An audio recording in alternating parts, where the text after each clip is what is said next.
Hello everyone. आज हम करेंगे यूनिट 2 वैल्यूज एंड डिस्पोजिशन। इस यूनिट 2 में हम किस के बारे में बात करेंगे? वैल्यूज, जो हमारी वैल्यूज होते हैं, और डिस्पोजिशन। डिस्पोजिशन का मतलब किसी पर्सन का जो कैरेक्टर है, ठीक है, कि कैसा उसका बिहेव है, कैसा उसका नेचर है। तो इन सब के बारे में हम यूनिट 2 में पढ़ेंगे। तो यहाँ जो हमारा फर्स्ट चैप्टर है वो है a tale of value. Value का मतलब क्या है? करेज, बहादुरी। तो यहाँ हम बहादुरी की एक कहानी के बारे में पढ़ेंगे। किसकी बहादुरी की बात की है इसमें? Major Somnath Sharma and the battle of Budgam. ठीक है, तो इसमें हम मेजर सोमनाथ शर्मा जी के बारे में पढ़ेंगे। तो सबसे पहले हम एक्टिविटीज करते हैं। Work in pairs, share your answers with your classmates and teacher. First, what do you think about the Republic Day parade on 26 January? 26 जनवरी को जो परेड होती है रिपब्लिक डे की, उसके बारे में आप क्या सोचते हैं? तो जो रिपब्लिक डे की परेड होती है, वो क्या होता है? एक बहुत ही बड़ा सेलिब्रेशन होता है, जिसमें क्या दिखाया जाता है? हमारे देश की जो मिलिट्री है, उसकी स्ट्रेंथ दिखाई जाती है। हमारे देश में जो भी अलग अलग कल्चर है, ठीक है, इन सब के बारे में दिखाया जाता है। जो भी हमारी देशभक्ति है, हमारे देश के प्रति हमारी जो फीलिंग्स है, रिस्पेक्ट की फीलिंग है, उस सब को शो किया जाता है। What are the highlights of this parade? इस परेड के क्या क्या हाइलाइट्स होते हैं, मतलब परेड में क्या क्या दिखाया जाता है? तो उसमें क्या दिखाते हैं? बहुत सारे क्या होते हैं इसमें? मार्च पास होते हैं ना, जो अलग अलग हमारे आर्म्ड फोर्सेस हैं, आर्मी, नेवी, एयर फोर्सेस। और क्या होता है? अलग अलग स्टेट के कल्चर को दिखाया जाता है। और क्या होता है? जो भी सोल्जर्स हैं या चिल्ड्रन हैं, जिन्होंने कुछ कुछ मतलब उन्होंने ब्रेवरी वर्क किया है, तो उसके लिए उन्हें अवार्ड्स दिए जाते हैं। ठीक है, और स्कूल चिल्ड्रन होते हैं, उनकी परफॉर्मेंसेस होती हैं। तो ये सब हमारा रिपब्लिक डे परेड पर होता है। Next, what bravery awards are given on this day and who receives them? कि कौन कौन से ब्रेवरी अवार्ड्स दिए जाते हैं इस दिन पर और किन्हें दिए जाते हैं? तो कौन कौन से अवार्ड्स होते हैं हमारे ब्रेवरी के लिए? परमवीर चक्र, अशोक चक्र, वीर चक्र, ये सब दिए जाते हैं रिपब्लिक डे पर। और ये किन्हें दिए जाते हैं? जो हमारे सोल्जर्स हैं, जिन्होंने बहुत ही ब्रेवरी का काम किया है, या फिर कुछ चिल्ड्रन हैं जिन्होंने ब्रेवरी दिखाई है, तो उन्हें नेशनल ब्रेवरी अवार्ड दिया जाता है। Next activity, work in groups of 4 and discuss what qualities do you think a soldier should have. कि एक सोल्जर में, एक सैनिक में कौन सी क्वालिटीज होनी चाहिए? कौन सी होनी चाहिए? सबसे पहले डिसिप्लिन में हो, वो बहादुरी हो उसमें, ठीक है, करेज हो, देशभक्ति हो, फिजिकली और मेंटली स्ट्रांग हो, लॉयल्टी हो, ऑनेस्ट हो, और टीम स्पिरिट और लीडरशिप स्किल्स हो। तो ये सब क्वालिटीज एक सोल्जर में होनी चाहिए। If you had to share a message with a soldier, what would it be? अगर आप किसी सोल्जर के साथ कोई मैसेज शेयर करना चाहते हैं, तो वो क्या होगा? तो हम उन्हें क्या मैसेज देना चाहेंगे? सबसे पहले हम उन्हें थैंक यू कहेंगे, हमारी और हमारे देश को प्रोटेक्ट करने के लिए अपनी लाइफ को वो रिस्क पर लगाते हैं हमारी सेफ्टी के लिए। ठीक है, और क्या मैसेज देंगे? कि हम यहाँ पर बहुत प्राउड हैं और हम आपके लिए बहुत ही ग्रेटफुल हैं। अब हम करते हैं अपना चैप्टर रीड। ठीक है, ये हमारा रिपब्लिक डे का परेड दिखाएं उन्हें। तो स्टार्ट करते हैं। Let us read.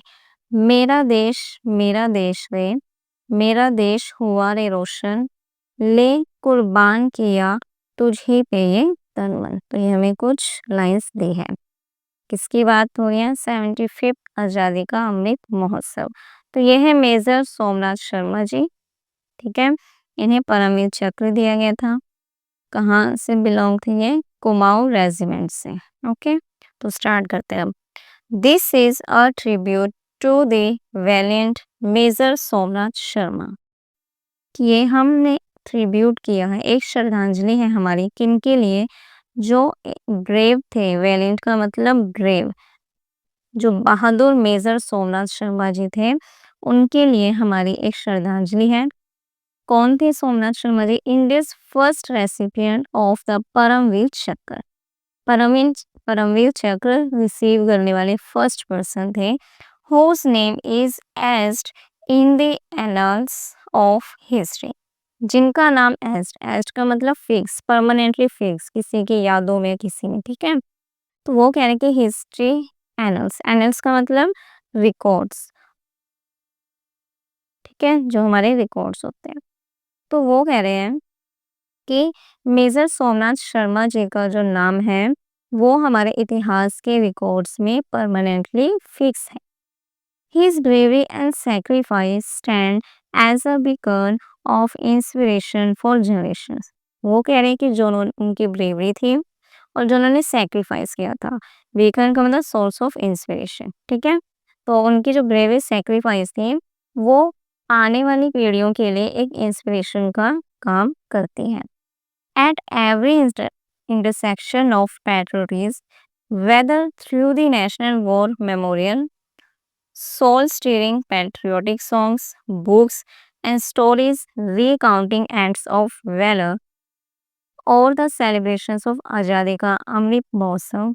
तो वो क्या कह रहे हैं कि देशभक्ति के हर एक लेवल पर, चाहे क्या हो, नेशनल वॉर मेमोरियल की बात हो या फिर ऐसे देशभक्ति के सॉन्ग हो जो हमारी आत्मा को हिला दें, या कुछ बुक्स या स्टोरीज हो बहादुरी की, वैलर मतलब बहादुरी, बहादुरी की बुक्स या स्टोरीज हो, या फिर आज़ादी का अमृत महोत्सव का celebration, his memory is honour, मतलब हर एक जगह उनको याद किया जाता है, उनकी मेमोरी को ऑनर किया जाता है, सम्मानित किया जाता है।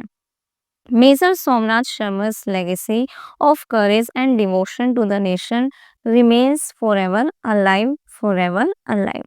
तो वो क्या कह रहे हैं कि जो मेजर सोमनाथ शर्मा जी हैं, उनकी जो लेगेसी है, विरासत है, किसकी, बहादुरी की, और जो उनका अपने देश के प्रति समर्पण था, वो हमेशा क्या रहेगा, जीवित रहेगा, हमेशा जीवित रहेगा। Reminding us of the ultimate price paid for our freedom, ये हमें याद दिलाता रहेगा जो उन्होंने हमारी आज़ादी के लिए इतनी महंगी, इतनी बड़ी कीमत दी है, तो वो हमें याद दिलाती रहेंगे। The serene Kashmir Valley in the shadows of the majestic Himalayas witnessed a tale of extraordinary heroism and sacrifice to protect the integrity of Indian borders।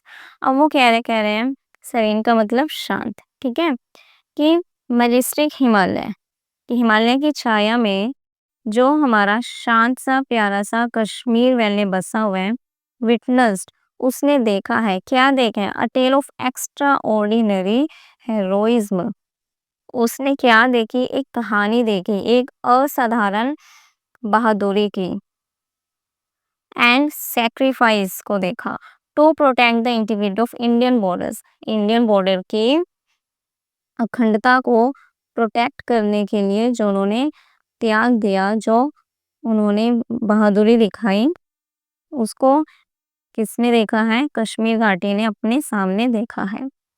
The day began with the silence of a cold November dawn, but ended with echoes of courage that served as an inspiration for generations to come। और वो कह रहे हैं, क्या कह रहे हैं कि वो दिन शुरू हुआ किसके साथ, ठंडी जो नवंबर की सुबह थी, डॉन मतलब अर्ली मॉर्निंग, ठीक है, उसके शांति के साथ तो शुरू हुआ, लेकिन एंड हुआ किसके साथ, इकोज ऑफ करेज, बहादुरी के शोर के साथ, जिसने क्या किया, आने वाली जनरेशन के लिए प्रेरणा का काम किया। This is the story of major Somnath Sharma and the brave man that he led on a mission to protect the Srinagar airport. अमो क्या करिए, ये कहानी है मेजर सोमनाथ शर्मा की और कुछ और बहादुर आदमियों की, दैट ही लैंड ऑन, जिन्हें मेजर सोमनाथ शर्मा ने लैंड किया, नेतृत्व किया, किस लिए, एक मिशन पर। मिशन क्या था, श्रीनगर एयरपोर्ट को प्रोटेक्ट करना, किससे प्रोटेक्ट करना, from falling into the hands of a guerrilla force, कि जो श्रीनगर एयरपोर्ट है उसको गुरिल्ला फोर्स के हाथों में जाने से बचाने के लिए उनका मिशन था। वो गुरिल्ला फोर्स क्या थी, ट्रेन थी वो, और बैक थी बाय पाकिस्तान, मतलब पाकिस्तान ने उस गुरिल्ला फोर्स को ट्रेन किया था और उसको वो सपोर्ट कर रही थी, ठीक है। और वो किस लिए आए थे? श्रीनगर एयरपोर्ट को हड़पने के लिए। तो मेजर सोमनाथ शर्मा जी और जो उनके बाकी साथी थे, उनका मिशन था श्रीनगर एयरपोर्ट को उनसे बचाना। This is a story of how 90 men managed to foil the plan of some 500 infiltrators who wanted to capture Srinagar and the Kashmir Valley and deliver a blow to newly independent India. अब वो क्या कह रहे हैं? ये एक story है कि कैसे 90 आदमी ने क्या किया? फॉइल द प्लान बर्बाद किया। किसका plan? Of some 500 infiltrators. Infiltrators क्या होते हैं? वो लोग जो सीक्रेटली घुस जाते हैं हमारे एरिया में, ठीक है। तो ये उन्हें जो वो फोर्स थी पाकिस्तान की ट्रेन फोर्स, उनकी बात हुई है, वो 500 थे और हम इंडियंस कितने थे? 90, ठीक है। तो वो कह रहे हैं कि जो 90 मैन थे, इन्होंने क्या किया? इन 500 इन्फिल्ट्रेटर्स के प्लान को बर्बाद कर दिया। और ये क्या करना चाहते थे? ये कैप्चर, मतलब हड़पना चाहते थे श्रीनगर को और कश्मीर वैली को, and deliver a blow to newly independent India.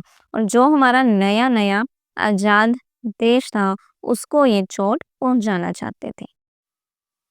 The events that led to the Battle of Budgam started in August 1947, when Pakistan launched Operation Gulmarg to annex the Kashmir Valley. Annex का मतलब possession of, अपने अधिकार में लेना किसी को, ठीक है। तो ये कह रहे हैं कि ये जो इवेंट्स हैं जिसने लैंड किया किसे? बैटल ऑफ बडगाम, ठीक है, एक जगह है, उसकी लड़ाई है। तो वो कह रहे हैं कि इसकी शुरुआत कब हुई? अगस्त 1947 में, जब पाकिस्तान ने लॉन्च किया था एक ऑपरेशन। किस नेम से? ऑपरेशन गुलबर्ग। किस लिए था उनका ये ऑपरेशन? कश्मीर वैली को हड़पने के लिए, ठीक है। तो अगस्त 1947 में शुरू हुआ। This was in violation of an existing agreement with Hari Singh the Maharaja of Jammu and Kashmir, who had committed Pakistan not to attack the state. अब वो क्या कह रहे हैं कि उस टाइम में क्या होता है, जम्मू कश्मीर के राजा थे महाराज हरि सिंह। उन हरि सिंह और पाकिस्तान के बीच में कमिटमेंट हुई थी, एक एग्रीमेंट हुआ था कि जो पाकिस्तान है वो उनके स्टेट पर अटैक नहीं करेगा। लेकिन पाकिस्तान ने क्या किया? उस एग्रीमेंट का वायलेशन किया, उल्लंघन किया, ठीक है। However, instead of honoring the commitment, the Pakistani army trained and equipped around 1,000 invaders who possessed deep knowledge of mountain passes and the local terrain to enter Kashmir and take control of strategic locations, including the Srinagar airport. अब वो क्या कह रहे हैं? अब पाकिस्तान ने commitment दी थी जम्मू कश्मीर के महाराज हरि सिंह जी को कि हम आपके स्टेट पर अटैक नहीं करेंगे। तो वही कह रहे हैं कि पाकिस्तान ने अपना कमिटमेंट जो वादा था उसको मानने की बजाय, उसको पूरा करने की बजाय उन्होंने क्या किया? उन्होंने ट्रेन किए और इक्विप किए, हेल्प की उन्होंने 1,000 इन्वेडर्स की। इन्वेडर्स उन्हीं को कहा गया इन्फिल्ट्रेटर्स, ठीक है, वो लोग जो सीक्रेटली कहीं भी घुस जाते हैं, ठीक है। तो वही कहेंगे पाकिस्तानी आर्मी ने 100 इन्वेडर्स को ट्रेन किया। और जो ये इन्वेडर्स थे, ये ऐसे लोग थे जिनके पास माउंटेन पासिस की पूरी नॉलेज थी and local train to enter Kashmir, और कश्मीर में एंटर करने के मतलब जो भी रास्ते थे, हर एक रास्ते, जो भी पहाड़ी रास्ते थे, उस सब के बारे में उन 1,000 पर्सन्स को पूरी नॉलेज थी, including Srinagar airport. Srinagar airport की भी पूरी नॉलेज थी उनको। तो पाकिस्तानी आर्मी ने इनको ट्रेन किया। The ultimate goal of the plan was to engineer a revolt in Kashmir, overthrow the government and capture the territory. तो वो क्या कह रहे हैं कि उनका जो मेन गोल था, फाइनल जो गोल था, वो क्या था? कश्मीर में विद्रोह करना और क्या करना? गवर्नमेंट को उखाड़ फेंकना। ओवरथ्रो का मतलब उखाड़ फेंकना। तो उनका मेन गोल था कश्मीर में क्रांति लेके आना और जो सरकार है उसको उखाड़ फेंकना और उनकी टेरिटरी पे कब्जा करना। इफ दे हैड सक्सीडेड, अगर वो सफल हो जाते, it would have allowed them to control strategic mountain passes, peaks and rivers. तो वही कह रहे हैं कि अगर वो अपने इस टारगेट में सफल हो जाते तो उन्हें जो भी स्ट्रेटेजिक माउंटेन रास्ते थे, पीक्स थी, चोटियाँ, नदियाँ थी, उन सब पर कंट्रोल की परमिशन मिल जाती। मतलब इन सब चीज़ों पर उनका कंट्रोल हो जाता। On 22 October operation Gulmarg was launched. 22 अक्टूबर को उन्होंने क्या किया? ऑपरेशन गुलमर्ग लॉन्च किया and these infiltrators invaded Kashmir. और इन इन्फिल्ट्रेटर्स ने कश्मीर में एंटर किया, which led to the princely state becoming a part of India on 26 October 1947। तो वो क्या कह रहे हैं कि 22 अक्टूबर को उन्होंने ऑपरेशन गुलमर्ग स्टार्ट किया और इन्होंने कश्मीर पर हमला कर दिया, जिसके कारण 26 अक्टूबर 1947 को जो ये प्रिंसली स्टेट था, शाही स्टेट था, ये भारत का हिस्सा बन गई। In response to this invasion, इस हमले के जवाब में the government of India sent its troops to defend the people of Kashmir and India's borders on 27 October 1947। तो next day he government of India ने क्या किया? अपनी आर्मी को उन्होंने कश्मीर के लोगों की रक्षा के लिए भेजा और इंडिया बॉर्डर को प्रोटेक्ट करने के लिए। A contingent of troops posted to Jammu and Kashmir was airlifted into Srinagar। तो वो क्या कह रहे हैं कि जम्मू कश्मीर में जो भी हमारे पोस्टेड थे कंटिजेंट ऑफ ट्रूप्स, एक सेना की टुकड़ी जो जम्मू कश्मीर में पोस्टेड थी, उनको क्या किया गया? एयरलिफ्ट, मतलब वो हवाई जहाज वगैरह से, मतलब हवाई मार्ग से गए। वो कहाँ? श्रीनगर में उनको भेज दिया। जम्मू कश्मीर से कहाँ भेजा? श्रीनगर में। हवाई जो भी हमारे रास्ते थे वहां से। क्यों? Because the land road through Pathankot was not in a good condition. क्योंकि जो हमारा नीचे से जाने का रास्ता था जमीन से पठानकोट के जरिए, उसकी सही हालत नहीं थी, इसलिए वो एयरलिफ्टेड गई। On 31st October, the D Company of the 4th Battalion of Kumaon Regiment under the command of Major Somnath Sharma was also flown into Srinagar। 31 अक्टूबर को कुमाऊं रेजिमेंट के जो 4th बटालियन थे, उनकी कंपनी थी डी कंपनी, मतलब उनके group का नाम था एक हिसाब से। और वो कमांड कौन कर रहे थे? मेजर सोमनाथ शर्मा। ठीक है, वो भी श्रीनगर चले गए। एट दैट टाइम, उस टाइम पर major Somnath Sharma left hand was in plaster.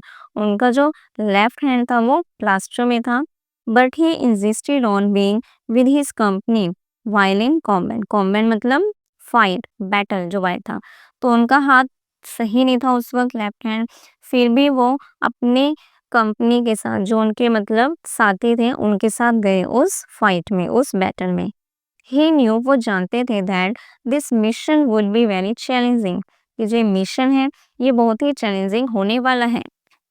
And told his senior officers, और उन्होंने अपने सीनियर ऑफिसर्स को कहा, I know my men better than anyone else, कि मैं जानता हूँ कि जो मेरे साथी हैं, मेरे सैनिक हैं, वो बाकियों से बहुत बेटर हैं। And if they are going into action, और अगर वो युद्ध में जाते हैं, they are not going in without me, तो मैं उनके बिना रहूंगा ही नहीं, वो मेरे बिना जाएंगे ही नहीं। These words highlighted his commitment to his man and his country.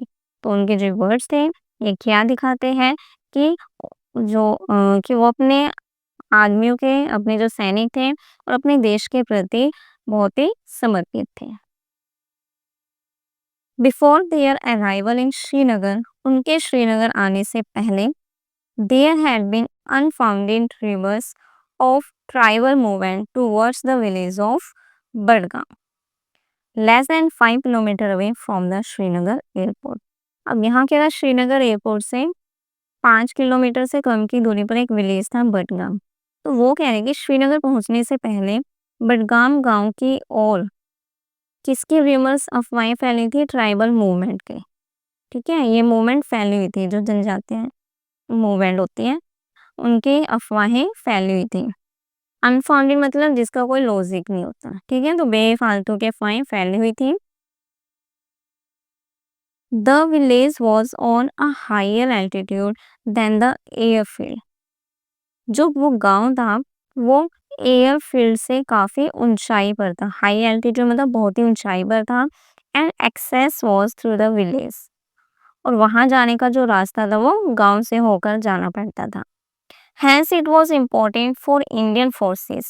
इसलिए ये इंडियन फोर्सेस के लिए जरूरी था to retain control of the area in order to protect troops and facilitate supplies arriving via air.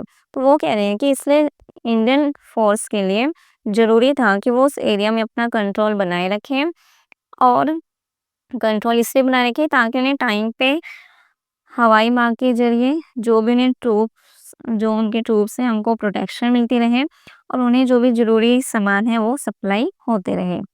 In reality, the enemy had started arriving in Budgam in small groups to avoid detection. और सच में वहां हो क्या रहा था, जो हमारे enemy थे उन्होंने क्या किया था, छोटे छोटे ग्रुप में बडगाम में आना स्टार्ट कर दिया टू अवॉइड डिटेक्शन, ताकि वो पकड़े ना जाए। ठीक है, इसलिए वो छोटे छोटे ग्रुप में आते रहे। On 3rd November 1947, several companies, including Major Somnath Sharma's D Company, were sent to patrol and assess emerging threats in and around the village. अब वो कह रहे हैं कि 3rd नवंबर को क्या हुआ, बहुत सी कंपनियां थी, मतलब जो अलग अलग ग्रुप्स थे, उसमें से एक थे मेजर सोमनाथ जी की कंपनी, डी कंपनी। उन सबको पेट्रोलिंग के लिए भेजा गया। ठीक है, और असेस करने के लिए कि वो जांच करें, किसकी जांच करें, कि जो गांव के अंदर और गांव के आसपास जो भी थ्रेड्स, जो भी खतरे बढ़ रहे हैं, उनको वो अच्छे से जांच करें। थ्रू आउट द डे, पूरे दिन भर, the valley was yearly silent. Yearly मतलब स्ट्रेंस, फ्राइटनिंग एंड मिस्ट्रियस, मतलब कि बहुत ही डर के साथ या मिस्ट्रियस वे में बहुत ही साइलेंट था, बहुत शांति थी वहां। अराउंड आफ्टरनून, दोपहर के time, the companies were order to return one by one. सभी कंपनीज को ऑर्डर दिया गया कि एक एक करके वो वापस आ जाएं। Day company with 90 soldiers was the last.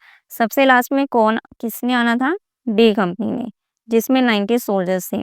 And they were expected to return by 2 PM, और उनके वापस लौटने की जो टाइम थी वो 2 बजे थी, कि 2 बजे तक वो वापस आ जाएंगे, ये उनकी एक्सपेक्टेशन थी। When the enemy tribal guerrilla invaders under the command of the Pakistani army saw that only a small group of Indian soldiers were left behind in Budgam, they attacked them. अब क्या किया, अब जो दुश्मन थे, कौन थे वो, गुरिल्ला रेजिमेंट। ठीक है, उन्होंने जब देखा कि सभी कंपनीज वापस जा चुके हैं, सिर्फ एक ही कंपनी, एक ही ट्रूप रह गया है, वो भी छोटा सा ग्रुप है, तो जो पाकिस्तानी आर्मी थे उसने उन्हें कमांड दे दिया कि उन पर अटैक कर दिया जाए, और उन्होंने उन पर अटैक कर भी दिया। Their initial attack was met with stiff resistance by Major Somnath and his men. तो वो क्या कह रहे हैं कि उन्होंने अटैक शुरू किया, जो उनका शुरू का अटैक था उसका मेजर सोमनाथ जी ने बहुत ही अच्छे से विरोध किया। स्टिफ रेजिस्टेंस मतलब बहुत ही हार्ड हार्ड मतलब उनका रेजिस्टेंस किया, प्रतिरोध किया, और उनके आदमियों ने। However, Major Somnath correctly visualized that the first attack was just a distraction. हालांकि जो मेजर सोमनाथ जी थे उन्होंने अच्छे से विजुलाइज कर लिया था, अनुमान लगाया था कि जो उनका फर्स्ट अटैक होगा वो सिर्फ उनको डिस्ट्रैक्ट करने के लिए होगा, उनका ध्यान भटकाने के लिए। शॉर्टली देर आफ्टर, कुछ ही देर बाद, a major attack came from another side, दूसरी तरफ से एक बहुत बड़ा अटैक हुआ। बाय देन, तब तक major Somnath Sharma and his 90 soldiers were facing about 500 invaders. तब तक मेजर सोमनाथ शर्मा जी और उनके जो 90 सोल्जर्स थे वो 500 इन्वेडर्स का सामना कर रहे थे। The Pakistani invaders sought to capture the Srinagar airfield and its surrounding areas. जो पाकिस्तानी इन्वेडर्स थे वो क्या करना चाहते थे, वो हड़पना चाहते थे श्रीनगर एयरफील्ड को और उसके आसपास के जो भी एरिया थे। It was clear to Major Somnath Sharma that defending Srinagar town, the airfield, and the wider valley was indeed difficult until reinforcements arrive. reinforcement मतलब जब एडिशनल हम आर्मी भेजते हैं, ठीक है, तो वो कह रहे हैं कि जब एडिशनल आर्मी आएगी या सोल्जर्स आएंगे, ठीक है, तो मेजर सोमनाथ जी ने को ये क्लियर था कि श्रीनगर टाउन को बचाना, एयरफील्ड को बचाना और उसके आसपास की जो भी वैली है उन सबको बचाना बहुत ही मुश्किल था जब तक और सोल्जर्स ना आ जाए हमारी हेल्प के लिए। आफ्टर असेसिंग द सिचुएशन को ऑब्जर्व करने के बाद ही रिक्वेस्टेड एयर स्ट्राइक, उन्होंने एयर स्ट्राइक की रिक्वेस्ट की। ही bravely laid out ground panels to guide the aircraft towards their target। तब उन्होंने क्या कहा, जो भी इनका मेन हेडक्वार्टर होगा वहां से उन्होंने एयर स्ट्राइक की रिक्वेस्ट की, तो ठीक है, जो मतलब स्काई से हमला होगा दुश्मनों पर। तो उन्होंने क्या किया, बहुत ही ब्रेवरी से जो ग्राउंड पैनल्स थे वो जमीन पर बिछाए ताकि जो ऊपर आसमान में इनकी एयरक्राफ्ट होगी वो अच्छे से टारगेट को देख सके अपने। The aerial attacks were successful in hitting the tribal invaders. तो जो ऊपर से अटैक हो रहा था वो सक्सेसफुल रहा था दुश्मनों को हिट करने के लिए। But they still out number D company by almost 7-1।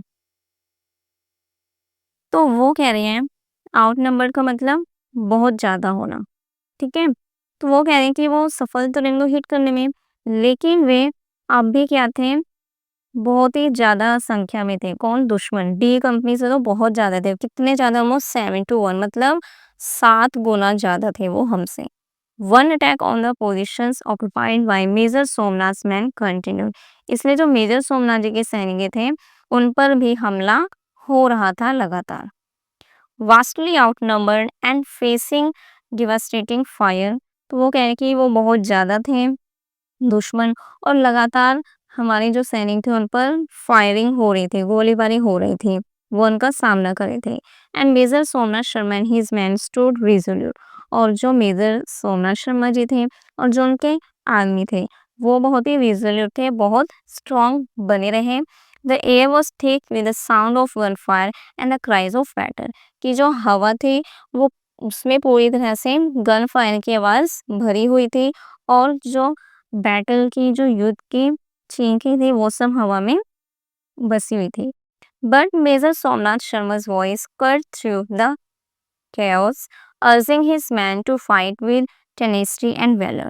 tenacity मतलब determination। तो वो कह रहे हैं, लेकिन जो मेजर सोमनाथ शर्मा जी की आवाज थी वो उस शोर में भी, कैस का मतलब बहुत ज्यादा शोर शराबा, तो उनकी जो वॉइस थी वो उस शोर शराबे को भी कट कर रही थी, और अपने आदमियों को वो क्या कर रही थी, पूरा डिटरमाइन कर रही थी कि वो मतलब मोटिव कर रही थी कि वो फाइट करते रहे पूरी डिटर्मिनेशन के साथ और बहादुरी के साथ। Despite heavy casualties and his own injuries, major Somnath Sharma displayed unparalleled bravery. Heavy casualty मतलब बहुत ज्यादा डेथ हो रही थी, और हिज ऑन इंजरी, और उन पे काफी चोट भी लग चुकी थी। इस सब के बावजूद भी जो मेजर सोमनाथ जी थे उन्होंने ऐसी ब्रेवरी दिखाई जिसका कोई जवाब नहीं था, जिसको कोई मैच कर ही नहीं सकता था। He moved fearlessly through the battlefield, directing fire, filling magazines for his gunners, and encouraging his men to hold their ground। वो क्या कर रहे थे, बिना डरे ही वो युद्ध के मैदान में जा रहे थे, उसमें आगे बढ़ते रहे। डायरेक्ट कर रहे थे वो फायरिंग को, जो फायरिंग हो रही थी उनको डायरेक्शन कर रहे थे। फिलिंग मैगजीन्स क्या होता है, जो वो अपनी गन में कैलोरीज फील करते हैं, ठीक है, जो भी उनका मतलब हमले के लिए जो भी सामान था, ठीक है, गन में वो फीलिंग करते हैं, तो वो करते जा रहे थे। एंड एनकरेजिंग हिज मैन, और अपने साथियों को वो एनकरेज कर रहे थे कि वो जो युद्ध युद्ध भूमि है उसको ना छोड़े। However, as the battle progressed, D company began running out of ammunition. तो वो कह रहे हैं कि जैसे जैसे युद्ध आगे बढ़ता जा रहा था जो डी कंपनी थी, रनिंग आउट मतलब कम होते रहना, खत्म होते जाना। तो उनके पास खत्म हो रहा था क्या? एम्यूनेशन। एम्यूनेशन मतलब जो भी उनके पास सप्लाई थी बुलेट्स वगैरह की, ठीक है, बॉम्ब वगैरह जो भी थे वो सब उनके पास खत्म होते जा रहे थे। When major Somnath Sharma informed brigade headquarters about this, he was asked to pull back. Pull back का मतलब पीछे हटना। तो वो कह रहे हैं कि उनके पास सामान खत्म हो रहा था, तो मेजर सोमनाथ जी ने हेडक्वार्टर में इन्फॉर्म किया इस बारे में। तो वहां से उन्हें क्या कहा गया कि वो पीछे हट जाएं। तो उन्हें पीछे हटने के लिए कहा। तो इसी पर मेजर सोमनाथ जी ने कहा था, I shall not withdraw an inch but will fight to the last man and the last round, कि हम थोड़ा सा भी पीछे नहीं हटेंगे, लास्ट आदमी तक, लास्ट राउंड तक हम लड़ते रहेंगे। ठीक है। तो अब उन्होंने क्या कहा, aware of the gravity of the situation, situation की गंभीरता को देखते हुए ही रिस्पॉन्डेड विद द वर्ड्स, उन्होंने क्या कहा, the enemy is only 50 yards from us, कि जो हमारे दुश्मन है वो हमसे सिर्फ 50 गज की दूरी पर है। We are heavily out number, हम बहुत कम हैं। We are under devastating fire, हम पर लगातार गोलियां बरस रही हैं। I shall not withdraw an inch, मैं एक कदम भी पीछे नहीं हटूंगा, बट विल फाइट, लेकिन लड़ता रहूंगा, to the last man and the last round, last आदमी और लास्ट राउंड तक मैं लड़ता ही रहूंगा। Just a few minutes later, कुछ ही मिनट के बाद, when he was crouched in a trench next to a machine gun operator in order to help him load the gun। अब वो कहेंगे कुछ ही मिनट बाद क्या हुआ, जो मेजर सोमनाथ जी थे, क्राउच का मतलब बैठना, घुटने मोड़कर बैठना, ठीक है। तो वो एक जगह पर बैठ गए, किस लिए झुक गए थे, वो बैठ गए थे ताकि जो मशीन गन ऑपरेटर है मतलब उसके लिए वो उसके पास वो झुक गए थे, किस लिए, ताकि वो गन की लोडिंग करते रहे अपने साथियों को। His position was hit by a mortar shell। तो तभी क्या हुआ, एक मोर्टार शेल उन पर गिरा, किलिंग हिम इंस्टेंटली, और वो उसी टाइम शहीद हो गए। मोर्टार शेल क्या होता है, तोप वगैरह होती है बहुत बड़ी, ठीक है। तो वो उनके ऊपर गिरा और वो वहीं पर शहीद हो गए। Despite losing their measure and faced with the overwhelming numerical superiority of the enemy, the heroic actions of late Major Somnath Sharma motivated his men to hold on to their position for over 6 more hours before being overrun by the enemy। तो वो क्या कह रहे हैं कि जो उनकी team थी उन्होंने अपने मेजर को खो दिया, ठीक है, और उनके जो दुश्मन थे वो भी बहुत ज़्यादा थे। इस सब के बावजूद भी जो उनके लीडर थे मेजर सोमनाथ जी, उन्होंने जो बहादुरी दिखाई थी, उन्होंने अपने आदमी को मोटिवेट किया कि वो अपनी पोजीशन पर बने रहे, और वो लगभग 6 घंटे से ज़्यादा के लिए भी युद्ध भूमि में लड़ते रहे थे, before being overrun by the enemy, जब तक वो अपने दुश्मन से घिर नहीं गई। मतलब उसके बाद भी उनकी जो टीम थी वो 6 घंटे तक दुश्मनों से लड़ती रही। Their brave resistance provided time for reinforcements to arrive। तो वो जो इतना उन्होंने बहादुरी से अपने दुश्मनों का विरोध किया, तो इससे उन्हें और टाइम मिल गया ताकि जो एक्स्ट्रा और आर्मी आ रही है वो वहां पहुंच सके, including flying in soldiers from the Punjab regiment to Srinagar. और जो पंजाब रेजिमेंट थे वहां से भी सोल्जर श्रीनगर आए थे। The heroic deeds of Major Somnath and his men thoroughly demotivated the enemy। तो जो दुश्मन थे, जब उन्होंने मेजर सोमनाथ और उनके आदमियों की बहादुरी देखी, इतना मतलब बहादुरी वाले एक्शन देखे, तो जो दुश्मन थे वो भी डीमोटिवेट हो गए, कॉजिंग मोर देन 300 कैजुअलिटीज। मतलब जो दुश्मन थे उसमें भी लगभग 300 से ज़्यादा की मौत हुई, इंक्लूडिंग इंजरिंग देयर लीडर, और जो उनके लीडर थे उनको भी चोट लगी थी, वो भी घायल हुए थे। In many significant ways, D Company's sacrifice and Major Somnath's leadership saved Srinagar for India। तो वही कह रहे हैं कि कई तरीकों से जो डी कंपनी का बलिदान था और मेजर सोमनाथ जी की जो लीडरशिप थी, उसने इंडिया के लिए श्रीनगर को बचाया। The 4 Kumaon battalion was awarded the battle honor Srinagar. तो जो 4 कुमाऊं बटालियन थी उनको श्रीनगर के बैटल ऑनर से अवार्ड दिया गया, उनको ये अवार्ड मिला। Major Somnath laid down his life for the nation at the young age of 24। और जो मेजर सोमनाथ जी थे उन्होंने अपने देश के लिए अपनी लाइफ को कुर्बान किया और वो भी सिर्फ 24 की एज में। For this act of conspicuous bravery, conspicuous का मतलब noticeable, major Somnath Sharma was awarded the Paramvir Chakra. तो वही कह रहे हैं कि जो उनका ये नोटिस किया जाने वाला ब्रेवरी एक्ट था, इसके लिए मेजर सोमनाथ शर्मा जी को परमवीर चक्र से अवॉर्डेड किया गया, उन्हें ये अवार्ड मिला। His citation reflects his heroism, patriotism and courage। Citation क्या होता है कि जो उन्होंने कुछ उनका जो रिटर्न वर्क रहा होगा, कोई बुक लिखी होगी या कुछ, उसका एक हिस्सा, ठीक है, तो जो उन्होंने लिखा था उसमें क्या दिखाई देता है, उनकी बहादुरी, देशभक्ति, ये सब चीज दिखाई देते हैं। He was the first recipient of the PVC awarded posthumously for the gallantry and supreme sacrifice। Major Somnath Sharma ji first person थे जिन्हें परमवीर चक्र मिला था। कब मिला था? After that. पोस्टुमसली मतलब आफ्टर दैट, ठीक है, दैट के बाद उन्हें ये परमवीर चक्र मिला था, तो वो फर्स्ट पर्सन थे। किस लिए मिला था? गैलेंट्री एंड सुप्रीम सैक्रिफाइस, कि जो उनकी बहादुरी थी और जो उनका त्याग था, बलिदान था, उसके लिए उनको ये अवार्ड मिला था। तो ये परमवीर चक्र है, ठीक है, जो उनको अवार्ड दिया था, इसमें सारा लिखा हुआ है कि उन्हें किस लिए ये अवार्ड मिला था।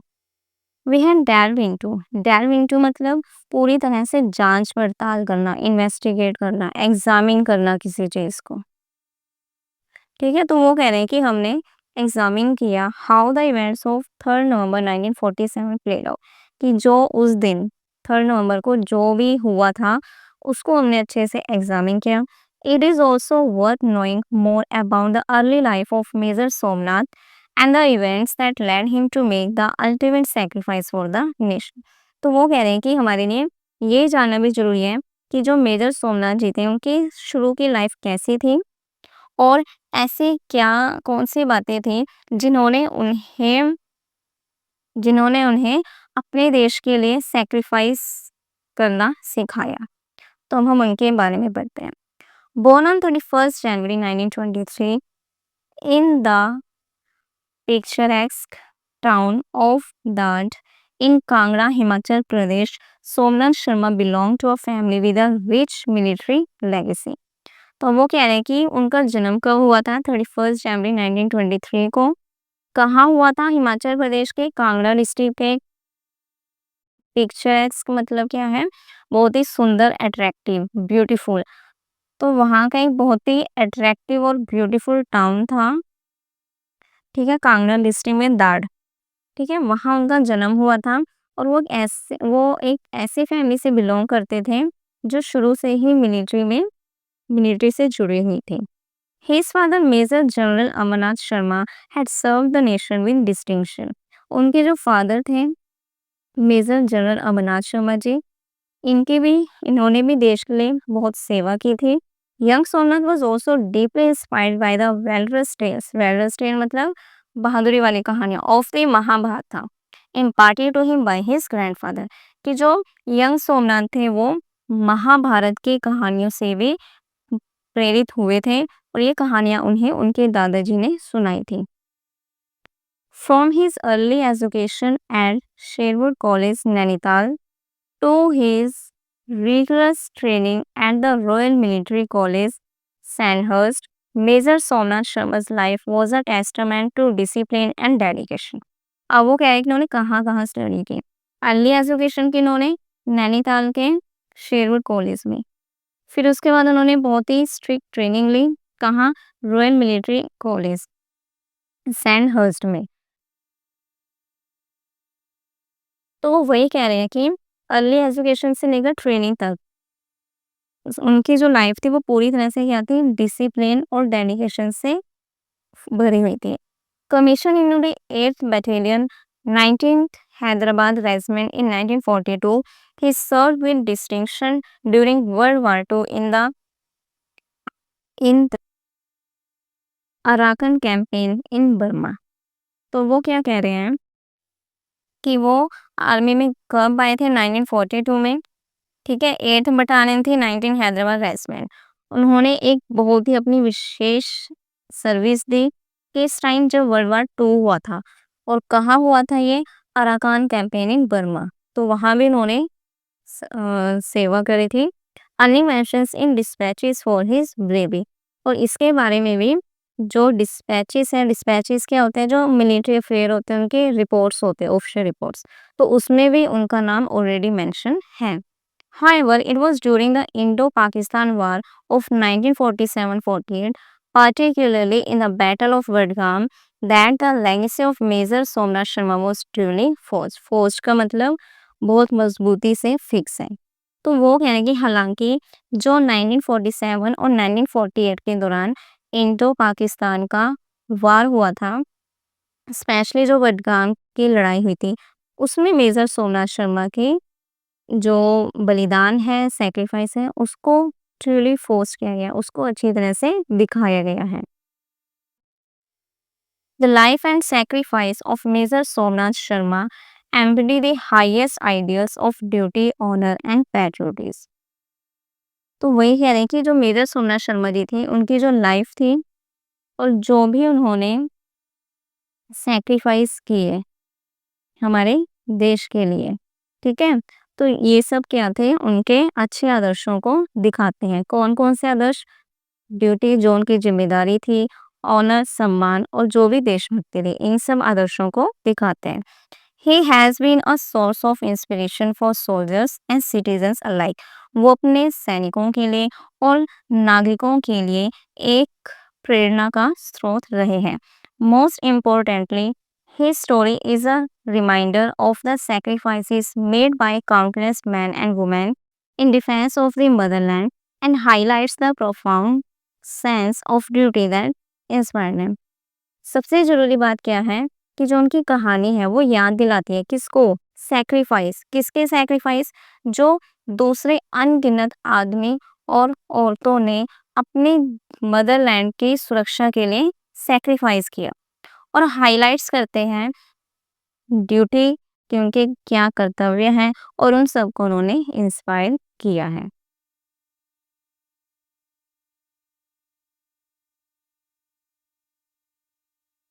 ये हमें साइटेशन दिए हैं मेजर सोमनाथ शर्मा जी का, उन्हें उसमें सारा लिखा हुआ है कि 3 नवंबर को क्या हुआ था, ठीक है। ये हम पढ़ चुके हैं।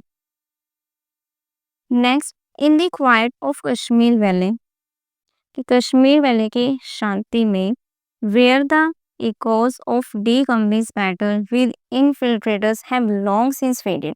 तो वो कह रहे हैं कि जो डी कंपनी के उन आतंकवादियों के साथ, इनफिल्ट्रेटर्स के साथ युद्ध हुआ था, उसकी जो आवाज़ है वो भले ही अब काफ़ी टाइम से कम हो गई है, लेकिन the story of major Somnath Sharma remains a beacon of courage and sacrifice. लेकिन मेजर सोमनाथ शर्मा जी की स्टोरी है वो हमेशा ही हमारे लिए बहादुरी और त्याग का सोर्स रहेगी, हमें मोटिवेट करती रहेगी। His valor ensured that the tricolor would continue to fly over Srinagar। कि इनकी जो बहादुरी थी उन्होंने सुनिश्चित किया कि जो ट्राई कलर है, मतलब जो हमारा तिरंगा है, वो श्रीनगर में हमेशा फहराता रहे। And his name is for ever aged in the golden pages of India's military history. और उनका जो नाम है वो हमारे इंडिया की मिलिट्री हिस्ट्री में हमेशा हमेशा जो हिस्ट्री उसके गोल्डन पेजेस में हमेशा के लिए रिकॉर्ड हो गया। The life and legacy of Major Somnath Sharma stands as a poignant, poignant मतलब emotional और sad reminder of the price of freedom and the enduring spirit of those who fought to protect it।